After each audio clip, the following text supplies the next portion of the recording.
Welcome to the Heal the Industry podcast. My name is Abigail Lacey. I'm so excited to be here today, taking over the podcast for Ashley. And I'm not alone. I actually brought Ellie, who is one of my lead stylists and my manager of my salon with me, because she has such an incredible insight on the journey of being a stylist from school to apprenticeship to stylist to manager. That is like such a tale that I think needs sharing more because honestly, I feel like there's confusion behind like what it looks like to graduate beauty school and start an apprenticeship and then become a stylist. I think that a lot of people don't understand the path that really lies in between those steps.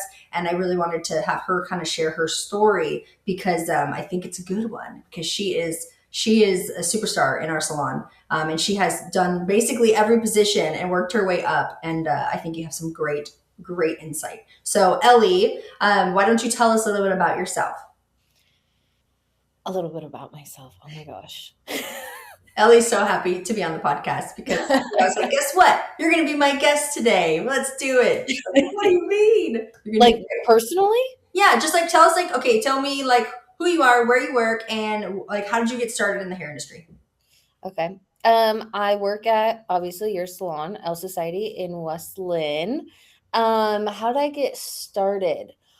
Honestly, graduating high school, I was like, I don't really know what I want to do with my life, but I knew I didn't want to go like the traditional school route. Like I never really loved school. I didn't want to sit at a desk all day long answering phone calls and all that kind of stuff. So I took a little gap year and just worked until I decided what I wanted to do. My cousin did hair and she suggested that I go to beauty school and then apprentice her when I was finished. So that's really what like nudged me into the industry was her. And it worked out really well. It was my first apprenticeship, which obviously we'll talk about later. But I feel um like everyone's got like a family connection to hair. yeah, There's always someone in the family that does it. yeah, And those are usually like the career stylists because they yeah. have like someone in their life who they can like model after. Yeah, I loved she did my hair, like, she's 10 years older than me, so she always did my hair. I always loved getting my hair done. I thought it was so fun. She was like, you know, looked like so fun and social when I was getting my hair done. She was friends with all her coworkers, and I was like, "That looks like a good time." Good time. Does she still do hair? Yeah. Nice. Yeah, yeah. How long did you apprentice for? I so it timing worked out perfectly. I graduated from school and she announced she was pregnant, so my apprenticeship was, like, exactly 9 months. Um And I was only her apprentice. She was a booth renter. So I just was her apprentice, but like I got to know the girls that she worked with. So like I would help them out if they needed it, but like my schedule was her schedule and hands on with her. So 9 months and then when she had her baby, she obviously went on maternity leave and she transferred her whole book to me and it basically just forced me to get in there. Yeah. That's the secret. Just find an apprenticeship with someone who's just about pregnant. And Mhm. then just learn all you can because they gotta go have the baby. And then now Yeah. look, you have a full book of clientele. So that's actually the secret sauce to Yeah. building clientele. And No. it was honestly so nice. I mean, obviously when she came back, her clients went back to her, but it was so nice because over the 9 months, like I got to know her clients. And so when they saw me for the 3 months she was gone, it wasn't like terrifying, like this brand new clientele that I was so scared of. It was like these people I had gotten to know and like I had shampooed and blow dried for her. Yeah. Yeah. No, it's awesome. I mean, you had so much experience right away and you kind of had to. And she had to also, as someone on the other end, it's also scary to be in that position where like I have to hope that my cousin can take care of my clients and doesn't lose them while I'm gone. So it Yeah. kind of turned the pressure up for her too. So Yeah. kind of ideal. And then Mhm. obviously, so then what did you do? So you apprenticed for 9 months and then that happened. And then you ended up apprenticing again, but wasn't there a salon in between? Yeah. So I was her apprentice and then took her clients. And then I went, I just rented a station at the salon that she worked at. And That probably did that for, oh gosh, maybe like a year. I can't think exactly on the timeline, but probably like a year. Um, and really just, had it was a booth rental salon, so I was renting a station and, took walk-ins when they came. Um, was just open online for booking for like, like full, partial, and blah, blah, blah. Yeah. So did that, but I think that was like the most difficult time because I was taking whatever I could get and like did the apprenticeship was great and it forced me to do a lot, but I felt like I still needed like formulation help and I wanted to get more into extensions, which she didn't do, so that we hadn't even done any of that.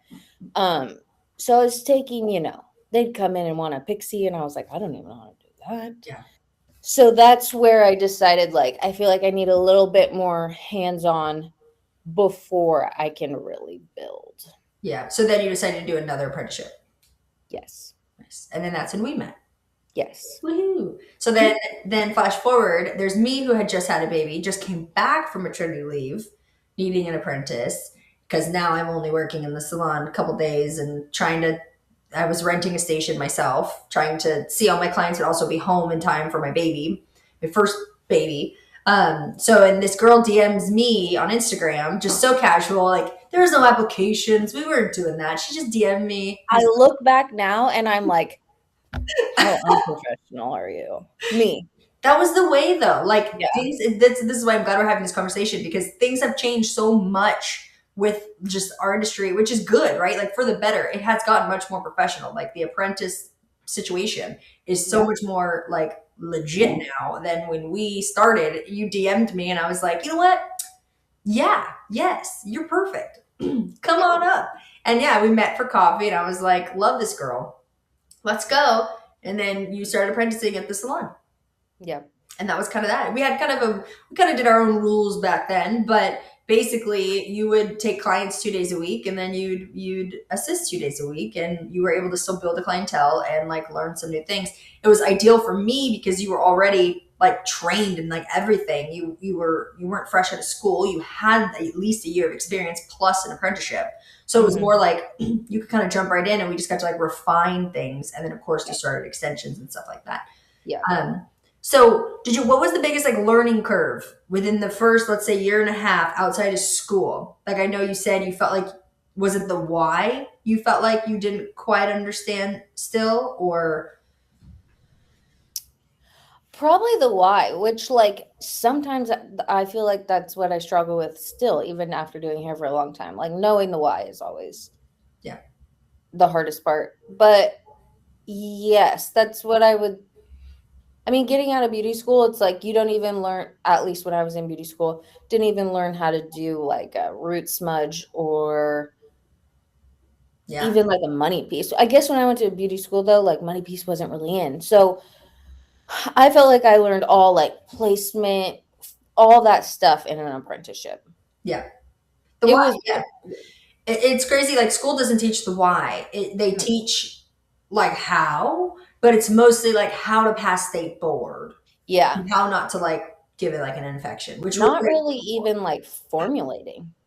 No. Yeah, I don't remember. I remember I had a very good school experience. I really can't complain. Like I think maybe because it was through the community college, they had to have more hours, so they just like really structured it.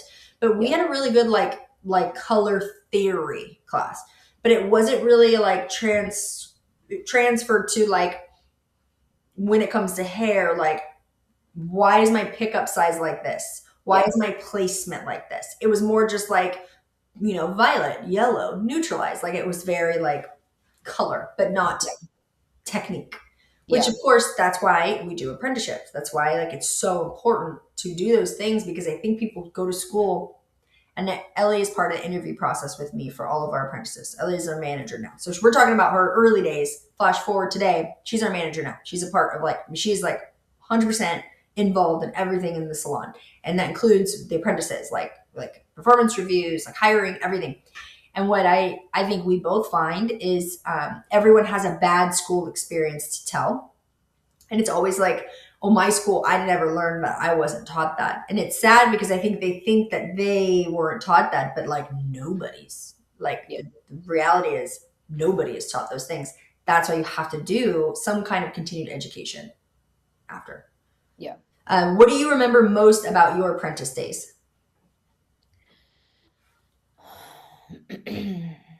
Oh my gosh. Well, I'm going to talk about both apprenticeships because I feel like both helped a lot. In my first apprenticeship, honestly, like she was my cousin and we're close, so she wasn't afraid to tell me what to do. So I was like, I'm using forced as in like thrown in, but that's, I think, what I needed.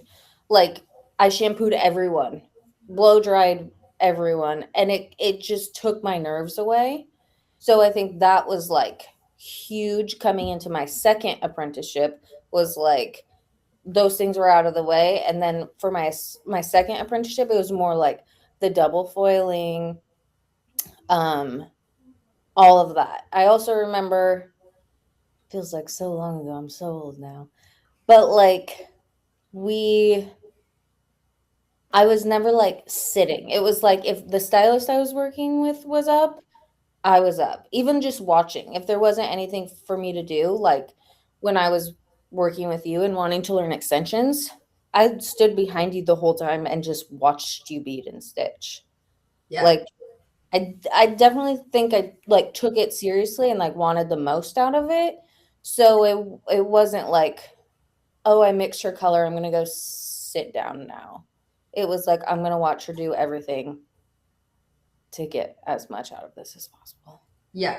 And to be honest, like, gosh, I feel bad because I tried to count the other day how many apprentices I've worked with, like a lot of apprentices over the years. I didn't realize it, and some turned out to be these super busy stylists. Some don't even do hair anymore. Some maybe are kind of somewhere in the middle. And it's like, I mean, the approach has evolved over the years. Of course, I've gotten more like, your cousin probably. I've gotten more direct over the Yeah. years. It's a skill you have to learn, communication. But the ones that finished in the 6 months, 9 months, and started working were the ones that like wanted to watch the steps. They didn't even need to participate in. Like they were not just like, let me know when you need me. They were like you would hand me beads. I didn't need to hand me beads, but you'd be right there because and you would like, no, she needs her pliers. She needs her beads. Like a dental assistant because you Yeah. were like learning the process. And then when it came time to extensions, you're just go, go, go. Yeah. And that's like that is like when you're working with a new stylist, that's something now I've learned, and I'm sure you've learned to kind of look out for, is like, are they taking initiative to like want to understand the why? Because they Yeah. can say they don't understand the why, but are they like wanting to know the why? And it's, Yeah. And like a big one, like asking, why are you doing that? yeah, yeah, Like, why are we putting it there and not there? yeah, yeah, Yeah. I feel like you notice that a lot if they're just kind of like zoning out or if they're like engaged yeah. in wanting to know why you're doing what you're doing. Totally. I feel like my motto, like I'm an open book. I got office hours. I got, what do you need? You need a one-on-one. Like I am an open book. Tell me you want me to help you work on a mannequin foil. I'm there. But if a stylist does not ask a question, I'm assuming they know the answer. Like that's how it is. So if you don't ask, I'm not going to over explain because I'm assuming you know. So if you don't know, ask. Like please ask. And that's something that I feel like I had to learn also like the hard way because I find myself like explaining things and maybe over explaining things and like assuming they knew because I told them. And now I've just learned like I need them to be able to communicate just as efficiently as me Yeah. so we can get to your goal faster. Like feel like it's just as important for us to want to teach as it is for them to want to learn because you can't, like, if they're not gonna, you can explain it so much, but if they're not like wanting to retain the information, it's like whatever. Yeah, totally. So, from you going from apprentice to stylist, like when did you start feeling confident behind the chair? Honestly, I don't feel I I was would gonna say she say still doesn't, which is funny because she's our highest earner last year.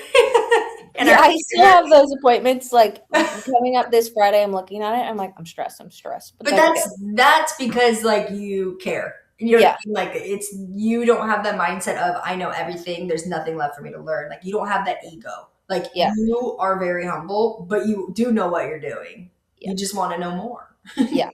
I would say when I started to become more confident behind the chair was after I left, um, where I apprenticed you and you opened your salon, and I stayed behind a little bit, but I was still a little bit like SOS. I remember texting you and you would like draw things on a whiteboard for me, and we didn't even work together. I just was like, I need help with this client I have coming up. I don't feel like I got more confident until I came over to Elle Society at the first location. And even, working there for a few months, I feel like that's when I started to be like, okay, Yeah. I got it, or Yeah. getting it. Yeah. What habits do you feel like helped you grow from like apprentice stylist to a lead stylist? Like, is there anything that you maybe had to learn how to love, learn how to do differently? Maybe even from like you went from rental to Yeah, commission. That's a huge change. yeah. Oh gosh. Um, I guess I don't know. That's hard. That's a hard one. I feel like once I was a commission stylist and we did a lot more education and like a lot more focusing on like building a clientele and like the social media part of it and like how to build your clientele. Is that Yeah. Yeah. What was it like building your clientele in the beginning? Like what did you I start mean, doing where it started feeling like it was working? yeah. I mean, in the beginning it's so it can be so discouraging. Like you look at your books and you have nothing going on.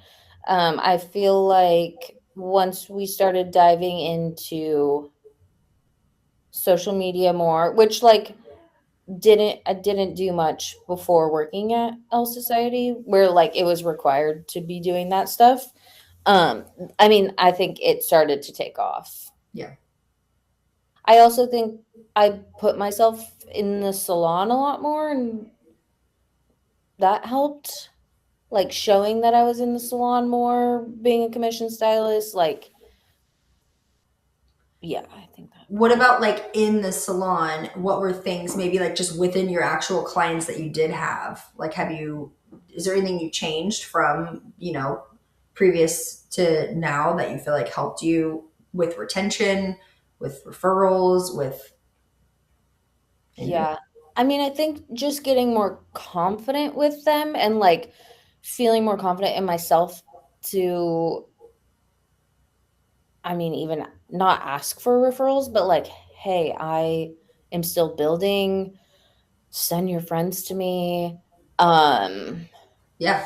I think there's a lot of stylists feel like embarrassed to tell their clients that they're like seeking more clients, like that they're actively building. It's just like the stylists that feel, nervous to post online when they have an opening because it's that like, well, I don't want people to think I have no clients. But at the end of the day, I want more clients. Like there's only one way for people to know about my business, and it's me to talk about my business, whether that's online or whether that's to my actual clients. And I will say for Ellie, like if you follow her on social, like she's very like she posts very intentionally. Like everything you post is like very quality. She's very like perfectionist in that way, where you probably post the least out of my like most of my team, but yet she was my highest earner last year, which is so funny because my whole thing is like marketing, social media, and then I have my leading stylist who's posting the least. But what she's doing differently though is she may not be posting as much on socials, but she's very social on socials. And she's very social, like she really gets to know her clients when they're here. Because I have to say, you have a very loyal client base. Is yeah. there anything you feel like you do in the salon to like keep their loyalty that maybe other people don't do? Gosh, I don't know. I'd say like my clientele now, it has become like people I genuinely like so much that I feel like our conversations just flow. And after doing people for years, you get to know them. And I feel like just being personal with them and sharing my own life as well as like listening to theirs, I feel like we have like such a good relationship. Like sometimes I have to be like, she's not your friend. She's, she's your client. But I will say on social media with all my clients, I do like engage with their stuff a lot, which you were saying. Like if my client posts that she's remodeling her bathroom, I'm all up in there like, oh my gosh, so cute. And then we talk about it when they come in. And I feel like it keeps them like connected to me. Yeah. And that is huge because like we spend so much time talking about content and like what you're putting out, what you're putting out. But at the end of the day, if you have someone commenting, even if it's a current client commenting on your post and you're not responding to them, like you're maybe Yeah. attracting someone new, but you're kind of burning a bridge with your current. Like engage with them, talk with them. And that's the thing is like Ellie's really good. She's always responding to stories. Like even like my stories, like she's always doing like responding. And I know she's doing it to like other people. And it's huge because the more if you can't keep up the posting for whatever reason, it's just like you can't do too many, it's not your style, it's not your thing. Like what else can you do? And I think this is an important conversation because I'm always on the hill shouting about get the content, post the content. But there are other ways to utilize social media to get clients in your chair. Like Hmm. maybe some feels like more work than the others. I love putting out content, but to be honest, I hate texting. Like I'm one of those people like I hate texting. I'm a very like quick texter. That's why I voice text all the time and I have 45 typos because I just like I don't know. I've done it. I paid my dues. I've texted my whole life. I'm done. Like I started texting at 15. I can't do it anymore. I just don't have the patience for it. And so like DMing and commenting, especially when it's not even like direct, it's like commenting and everybody can see your response. It feels so like, yes, girl, I love it too. Like it's so like forced feelings. It can't actually be personal. So sometimes like what I will do, if someone comments, I'll like it, and then I will message them my response. That's Mm-hmm. something like I'll like for the public respond, but message and be like, oh my gosh, it's so funny that you said that, blah, blah, blah. And then I'm actually creating like a personal conversation that I took my time out to message them. And I think that means more to them. And then it's like bridge, especially if it's someone that maybe hasn't booked in a while, they're due. Like that's a great way to be like, we slide in the DMs. They commented, they gave me permission to slide in, and I'm Yeah. not bringing up their hair. No, I'm talking to them about everything but their hair, and they typically will bring it up. Oh, hey, I Yeah. was actually wondering, how do I book with you? How do I get back on your books? I need this. What do you think I should do? And It it's like all, reminds them like, oh yeah, I should have reached out. yeah, Blah blah. yeah. It's like you gotta, and that's something that I think a lot of new stylists like are struggling with because they're not used to utilizing social media in that way. It's just very like post and ghost like culture, and also I feel like we grew up with people like knocking on our doors selling things more. Like remember Mary Kay, like in Avon and stuff. Like my mom did that. I remember they have like the little suitcase and they knock on the door, like full blown cold calling, cold knocking on doors, selling. And that was like normal, but like now, like this generation maybe of the newer styles, like they don't see that and they hear about it and it sounds terrifying. So even like messaging someone feels like too much. I feel like too, it's like I posted this thing, like someone should want to come see me because I'm cool on Instagram. Mhm. When it takes a lot more than that, especially now with it being so saturated. Like you got to do more than just Yeah. be cool on Instagram. Yeah, Yeah. being cool will get you maybe followers, typically other hairdresser followers that think Yeah, you're cool, but it rarely is going to get you like paying clients. So at the end of the day, it's like, what is your goal? If your goal is just to get a big following, be cool. But like, to be honest, I think the cooler the content, the less relatable. totally. My favorite videos are just like day in the life, not super edited. Like Hmm. just show me what's going on throughout your day. Yeah. Yeah. Okay. So what would you say to a stylist who feels discouraged about not being fully booked yet? Like, let's say they just came out of apprenticeship and they're like, eek, I have this schedule, nobody's on it. What do I do? Oh gosh. I think I will say when I have had those times, posting definitely has helped do it. But I also think you have to not get too down on yourself, because when I do have those, I get like in this, I don't want to use the word depressed, but like I'm down. I'm like, oh, I suck, but you kind of just have to power through and put yourself out there more, I think. Um, and I think it's like always going to happen. It's inevitable that it's going to go like this a little bit, especially with like the economy and everything. Like you're going to have busy times and slow times. It's just, Hmm. I think you just have to put yourself out there more. Yeah. Yeah. And That and keep- you have to know that like it takes time. I feel like I've had those conversations with some of the newer girls when they're like, "Oh, I don't have clients," and it's like I'm what 8, 10 years in, and I still have times where I'm like, I better get some new clients in here, Mhm. because like it all transitions. You lose clients, but then you gain them back. So Yeah. People move, people take their extensions out, people, can't afford it anymore, lose their jobs. Like there's no, oh, my books are full, I'm done. Like it's forever. And it sounds yeah, like, oh my God, it's a lot of work, but it's just part of the job. Like this is the job. The job is take care of those you have, always be open for more, and always yeah, think like, what can I do to have more clients or to add more value to the clients in my chair? Because I yeah, think that often gets overlooked. It's like this quest to always new, new, new, new. But to be yeah, honest, the new clients aren't always the income earners. They're not always the most enjoyable times at the very first appointment. It's like a little more high stress. It's the repeat clients who trust you, know you. Those are the fun appointments. Those are the yeah. enjoyable ones. And to be honest, those are the ones that's like a guaranteed like revenue stream in a sense. Yes, Mhm. you might lose one here and there, but like they're pre-booking. They're like committed to you. Whereas like let's pour into them just as much as like the concept of somebody new. Definitely. I do think too, like you kind of sometimes have to humble yourself. Like even being manager here and like one of the higher stylists recently, I feel like I had a slower month. So I tried it out on one of my like longtime clients, and I was like, you've got a lot of friends. If you refer me 2 people this month, like I'll give you a free shampoo and conditioner. And she sent me 3 people. And Dang. it's like, I'm not too good to like No. offer something, you Yeah. know? Yeah. You can never be too good to offer something. As soon as you feel like I'm too good for that, then it's like we're ego. We got to strap it in, reel it in Yeah. a little bit because it's just you're going to get humbled real quick when you have like holes in your schedule. And it's okay. Everybody's got gaps.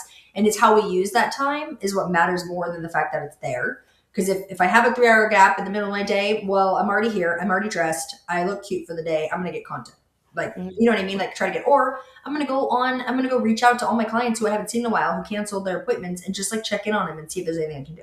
Like, I'm Mhm. not too good for that to reach out and be like, hey, we're a new salon in town. We'd love to see you if you want to come in for a complimentary blowout, whatever. Like, we've done that. We've offered free blowouts, and it's nice. It's nice for the girls, the newer girls, to get experience. It's nice for people. They'll come in to get a free blowout. They might not even rebook, but now they know they left a good review. They posted a picture, tagged the salon, and they'll tell probably like 3 friends, oh my God, there's this cute new salon in town.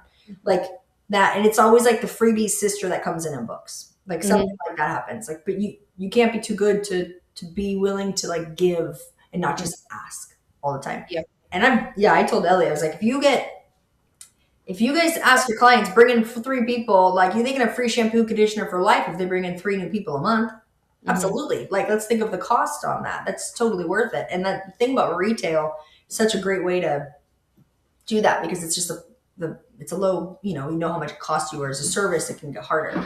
Yeah. It's your time, right? I love that. Okay, so what do you think it really takes to succeed as a stylist today that maybe you didn't know when you just started, when you were apprenticing your cousin, you didn't realize you'd be doing these things? I think it just takes a lot of hard work and being like resilient, because it's a hard industry and it is hard to like always feel confident, and you get a client who doesn't love their hair, it's so easy to get down on yourself. You have to be able to like move past it. You have to be able to work hard. I mean, I just think like online it looks like, ooh, so fun and easy, but a 10-hour day on your feet talking to people is hard. You have to like put the work in. Yeah. Especially you. You're how many weeks pregnant right now? I'm 8 months pregnant. Dang. Yeah. It's real hard, Hmm. especially when you're in that situation. And Yeah. then you have a baby coming, and Hmm. it's our body. Like it's Hmm. it's it's a lot. It takes a lot of work. And I think, like you said, I think online it can look very fun and cool, but there's reality somewhere in the middle. We got to find that sweet spot. Yeah, and you have to like go out and get things. They're not just it's not coming to you. You Yeah. gotta you gotta go out there. Yes. You got to go get it. So Yeah. you're about to go on maternity leave then, Yes. obviously, in a couple months soon. How are you thinking about like navigating going on maternity, just going on maternity leave? Like I've done this twice. It can be scary.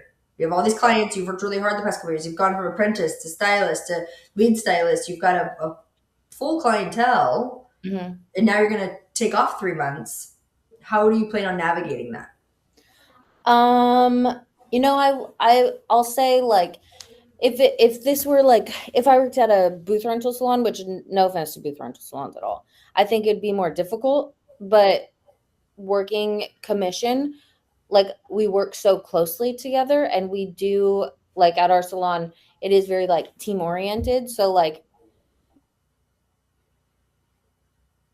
most of my clients know everyone else here. So it's always been like from the time I got pregnant, it's always been like an open conversation of I'm going to take X amount of time off, but don't worry, like you love Maya. Maya will see you while I'm gone.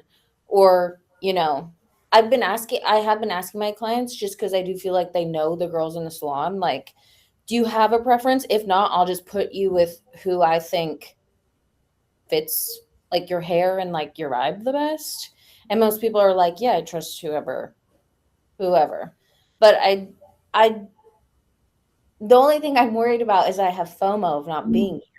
But like worried in the sense that someone's gonna leave, I don't have that really because I do think we're all so on the same page. And like I know that the experience that my clients are gonna get is gonna be great with all the girls here, which is easier in a commission salon because we've all kind of trained the same way than like referring out to other places. Yeah.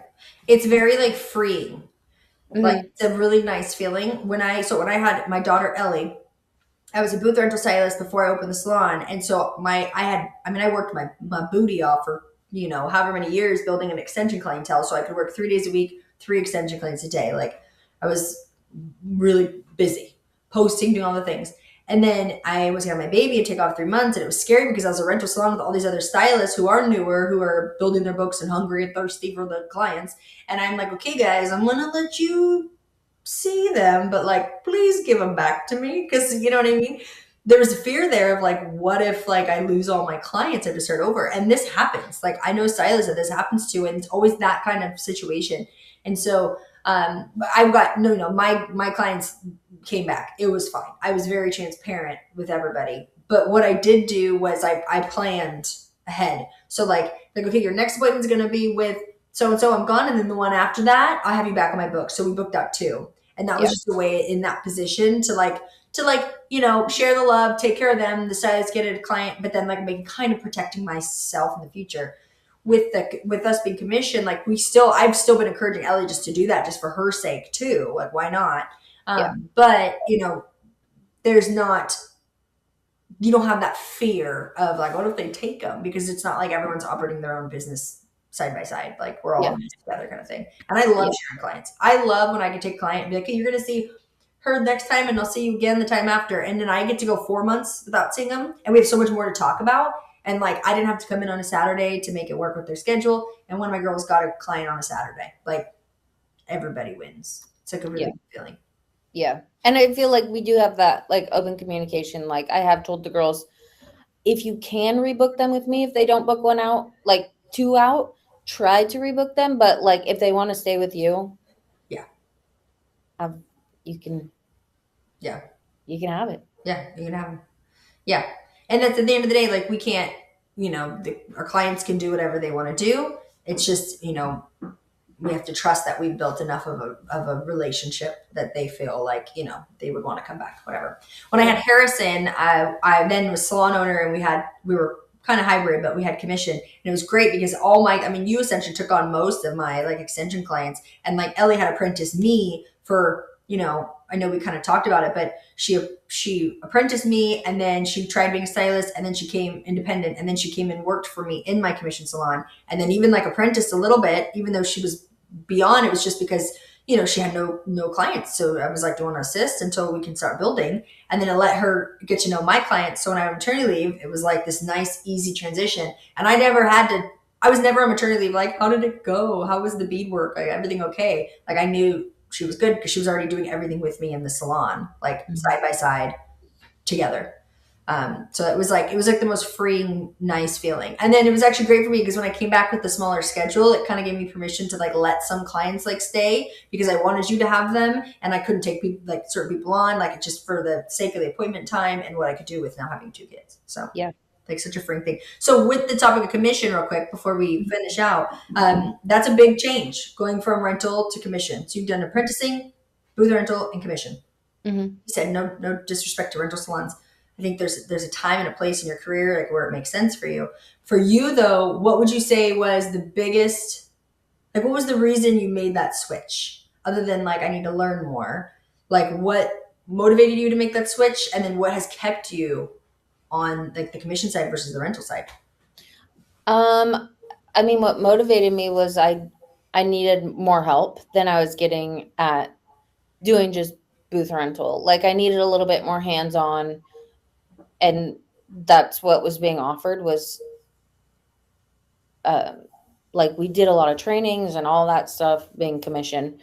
Um, Booth rental too, I've just found was hard when I didn't have a clientele because I'm paying for my chair and paying for product and not having really anything come in. So it was nice that like all that stuff was just taken care of, and all I had to really worry about was bringing clients in, and I wasn't losing any money during that time. Yeah. Um, and then I just kind of started to love commission because it just made life a lot more simple. Like, didn't have to worry about the color. Everything was just provided. We got so much like I mean, I still, even being manager, I still love my one-on-ones. And because I'm like, I'm struggling with this right now. Like, just so much more hands-on, like focused help. Yeah. Awesome. I Yeah. love it. So what if you go back in time and talk to yourself as like little apprentice Ellie, whether it's in your first one or let's say closest to beauty school, what would you tell her? Oh gosh. What would you tell fresh out of beauty school apprentice Ellie? I mean, oh my gosh, I don't know. That's tough. I loved my first apprenticeship because I was so, honestly, I'm pretty shy, like in my day-to-day life. And my first apprenticeship really forced me to be able to talk to clients and stuff. So, like, loved that. I'll say it would have been nice to start out more in a commission style because I do think being booth rental and not struggling, I lived at home, whatever. Like financially being a booth rental was like very stressful. And I see the benefits now. I'm not having to pay a bunch of taxes at the end of the year. Like you just see that I just feel like there's a lot of benefits to the commission. Yeah. Yeah.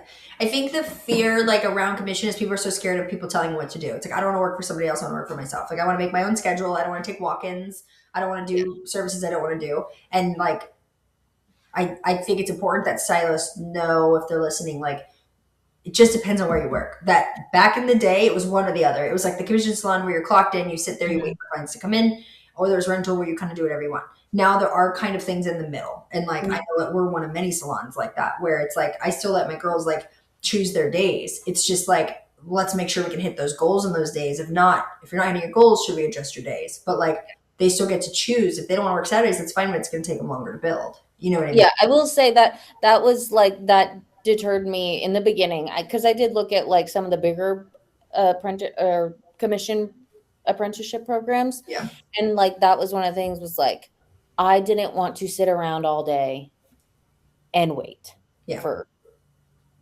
a client to walk in. And so being able to still choose my own schedule is important. Yeah, yeah. What advice would you give someone else, like just starting their like starting an apprenticeship? Let's say right out of school. Like, what advice after everything you've learned from being one, the evolution, and now even as a manager and like onboarding, and you're a part of all this? Like, what advice would you give someone? To ask a lot of questions and to really like be a sponge and take in everything you can. I think there's so much to learn that no question is stupid when you're starting out or ever. You just have to you have to want to you have to want to get there. No one, like someone can't want it for you. Yeah. Yep. Yeah. Exactly. Love it. Well, this was so fun. Thank you for letting me interrogate you a little bit. So it feels like I was like, "Good morning. You want to be on the podcast today?" I also found out I was going to be on it this morning too, but I was like, "Sure, that sounds great. I'll see if Ellie wants to join me." She loved you. But thank you so much for being on here. And you know what though? I like that like you're not like the type to be like, "Woo," like influencery like host. Like you're very real, and like Oh Ellie's a gosh. very real, realistic like stylist who like still even this many years in her career is like still building, even though she's hit these numbers, she's hit this, she's the manager, she still has the same struggles that someone in year one has, because they don't go away, they evolve, but they're always going to be there. It's how we approach them, how we tackle them, that like that's the skill that we learn, and we are able to get through it quicker. So thank you so much for being here. And thank you guys for listening. If you're not already part of the Heal the Industry community, you absolutely should be. So we have it's like a monthly subscription. Imagine like a Facebook, but it's only hairstylists and salon owners, just like you, questions, topics, just like this. They want to learn, they want to grow, they want to elevate their social media presence, their leadership style, just their offerings behind the chair. This is what Heal the Industry is. Learn more about it. Everything is linked here, but we'd love to see you there. Have these conversations. You can attend weekly calls with me and Ashley. It's kind of like a Zoom style. You can ask questions. There's also a chat and instant, access to